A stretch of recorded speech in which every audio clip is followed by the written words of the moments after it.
Tonight on 44 News at 10, only 12 days left to have your voice heard. Sharp, focused, live team coverage on the 2020 election. First on CBS 44 News at 10, 12 days and counting. Before you know it, Election Day will be here and gone. And one of the biggest ballot battles of our time, faced with major concerns in the 11th hour. We're putting the rumors to rest with two exclusive interviews with Kentucky's top leaders. I spoke exclusively to Senator Mitch McConnell about the relief he's trying to get into the hands of tri-staters, and Governor Andy Beshear making it very clear misinformation will not silence the bluegrass in this election. Our 44 News team is out covering all the stories impacting your right to vote. First, we go to Valerie Lyons. She's live in Evansville tonight after speaking with a local voter that says they received multiple mail-in ballots. That's right, Jessica. He got his first ballot back in August, and after a mismark, getting a new one turned into nearly 2 months of back and forth with the elections office and USPS.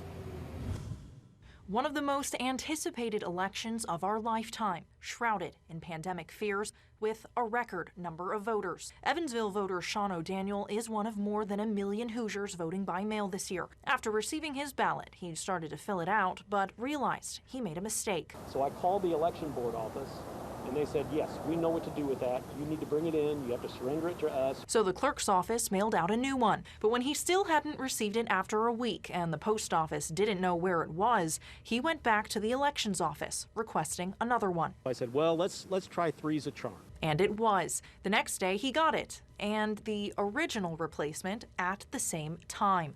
The reason? One wrong digit. I didn't correct it on the sheet. That's what I needed to do.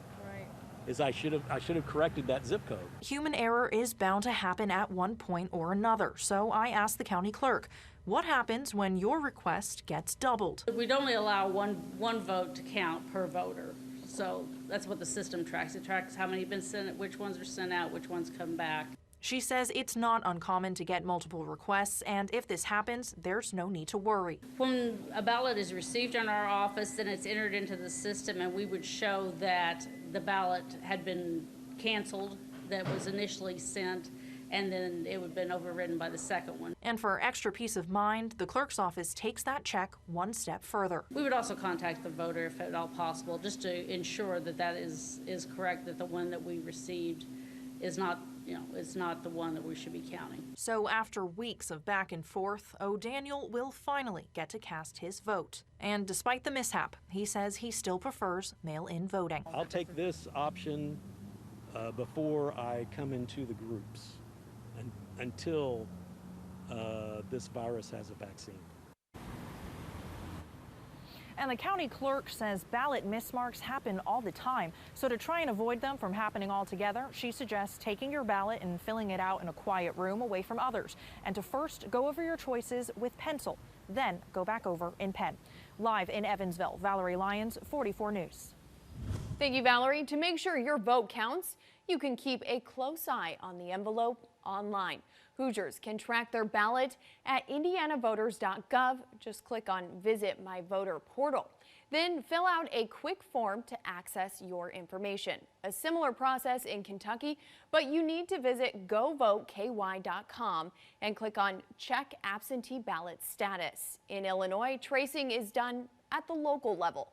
Visit your county's website to see if a ballot tracker is available. Joining us now from Frankfort is Kentucky Governor Andy Beshear.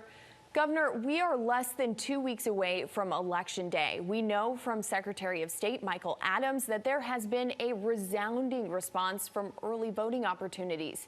You have made it your goal that Kentucky's handling of the pandemic election would be a leading example in the U.S. Do you think you are on track to do that despite the rumor mill of misinformation about the voting process that continues to dominate social media nationwide? I'm proud to report that here in Kentucky, I believe we are on our way to an election that will be a model for the rest of the country.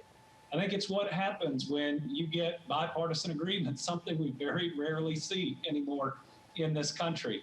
and that is myself and the Secretary of State, despite being of different parties, coming together and putting aside everything else, saying we've got a deadly pandemic, and we all believe in the duty and the right of voting.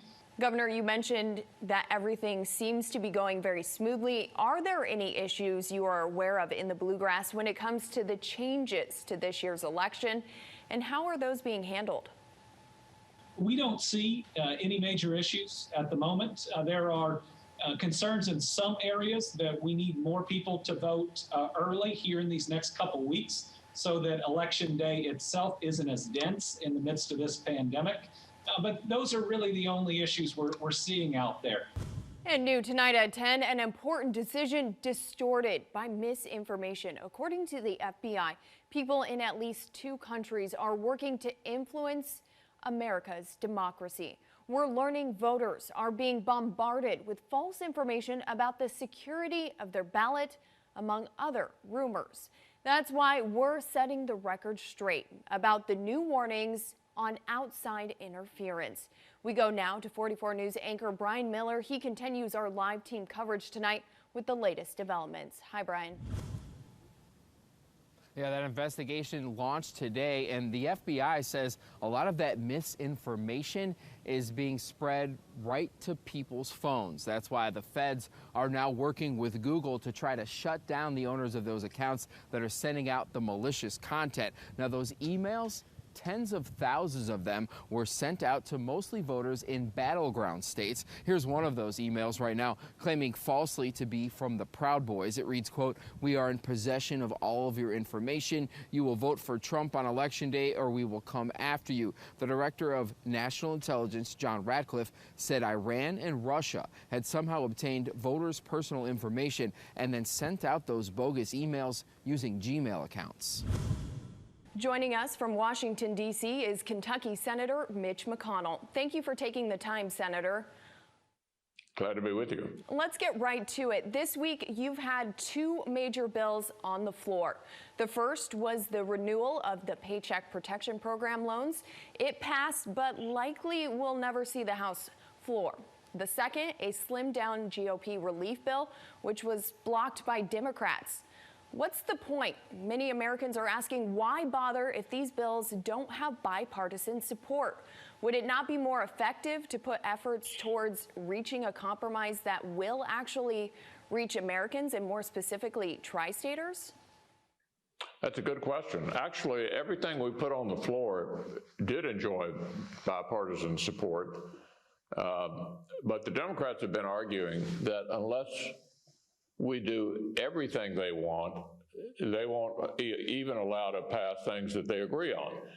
So I wanted to make the point that we think we need another rescue package now, and it is a good idea to pass the parts of it that we agree on as soon as possible to get relief to the American people. Senator, let me ask you this. Several news outlets, including CBS, reported that you told Senate Republicans that you have warned the White House against making a deal before November 3rd. Senator, is that true, and why? Why allow the recovery of our country, the livelihoods of the people right here in the tri-state, to hang in the balance? Actually, that's not correct. What we have watched going on here for 3 months is a negotiation between the Secretary of the Treasury on behalf of the President and the Speaker. The price tag is enormous. The deal that she is insisting on includes free health care for illegals, tax cuts for rich people in New York and California, and, oh, by the way, more money for Puerto Rico than for Kentucky. If that's the deal, it seems to me they ought to keep talking, and we ought to pass what we can agree on, which is what I tried to do here in the Senate.